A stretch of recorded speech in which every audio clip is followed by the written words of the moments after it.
Et salut à tous. Aujourd'hui, présentation et essai du Axial SCX24 avec la carrosserie du Bronco. Alors pour ceux qui me suivent sur TikTok, vous avez pu voir que j'étais en vacances.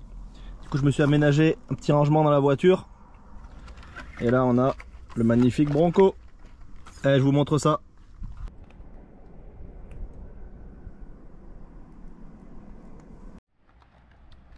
Donc là j'avais mon ancien Axial, c'était un Chevrolet C10. Et là on a le nouveau avec la carrosserie de Bronco. Ils ont le même empattement. Par contre, sur le Bronco, les pneus sont un tout petit peu plus gros en diamètre. Au niveau des télécommandes, ça c'est l'ancienne version. On a la nouvelle. Ils sont quasiment pareils niveau grosseur.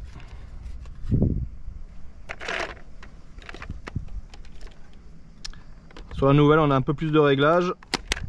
Et on a surtout une nouvelle voie pour pouvoir gérer les lumières qui sont directement installées dessus.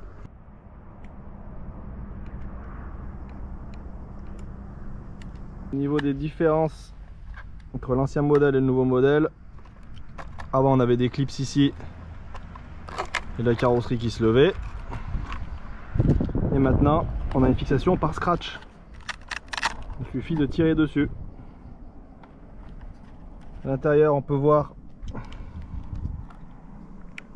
que le SC a changé, et en plus il va gérer tout ce qui est lumière. On a des petites lumières à l'avant. La batterie a changé de position et la carrosserie est en ABS. Ici c'était du Lexan, c'était très léger, du coup il était super efficace dans les zones. Et ici on a une carrosserie en ABS qui est bien plus lourde, et en plus on a un intérieur avec un petit bonhomme. L'intérieur est très réussi. Dans la roue de secours qui est sympa aussi. Joli pare-choc. Par contre, la fixation par scratch, il faut bien le centrer. Sinon, la carrosserie se décale à droite ou à gauche. Sur le toit, on a une jolie galerie avec des plaques de désensablage, une caisse à outils factice, deux jerrycans. Et pour les plaques de désensablage, il suffit de tourner ça. Hop, et ça les déverrouille. Du coup, on peut vraiment les utiliser.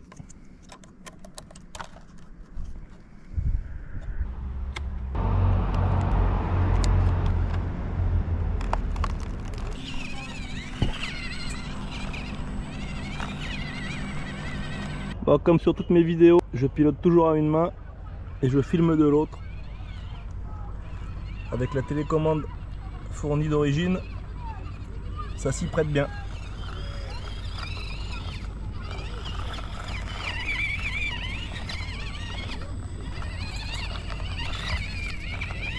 Le variateur est super progressif, c'est un vrai régal.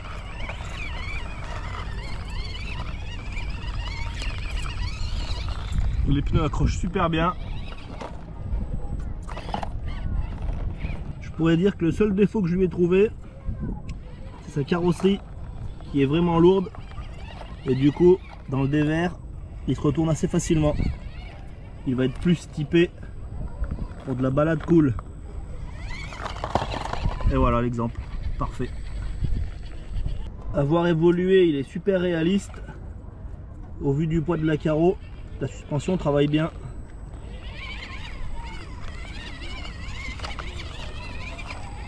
Il faudrait des amortisseurs hydrauliques, ça serait pas mal. Ça éviterait les rebonds. Et les pneus vont vraiment bien.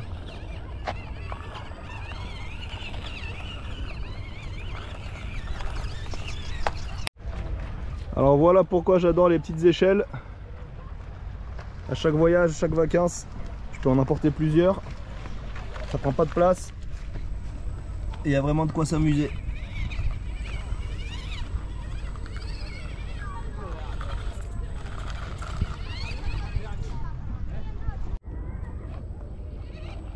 À chaque fois en bord de mer, je peux trouver des belles zones avec que du caillou.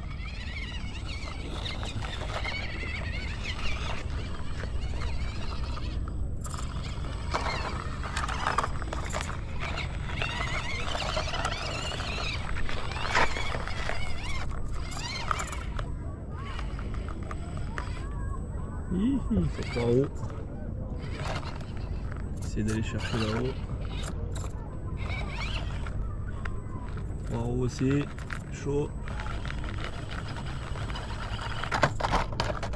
Ça passe pas. Mise en place des plaques. Faut passer la marche.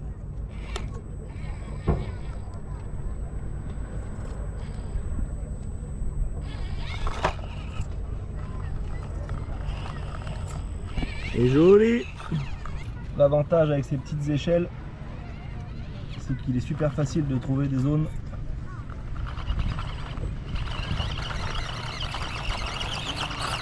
Eh ben, joli. J'ai cru que je n'allais pas arriver à monter. Il est super souple en fait, ça rebondit un peu trop.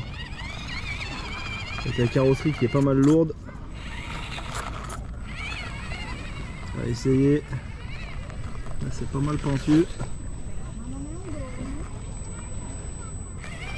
Chaud chaud. Et non, ça passe pas. Deuxième test. Allez. La roue de secours, ça fait beaucoup de poids sur l'arrière.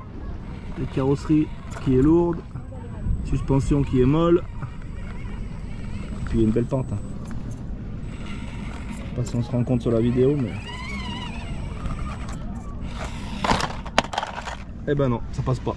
Dernier test en montée. Troisième essai. Après j'arrête.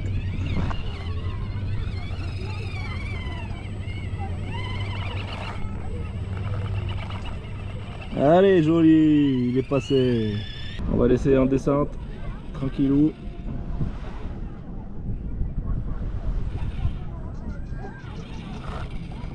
Joli. Le variateur est vraiment souple. On a un frein moteur qui est sympa.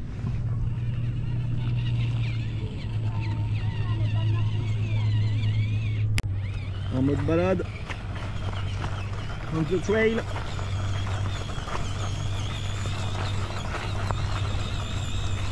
Ça rebondit pas mal.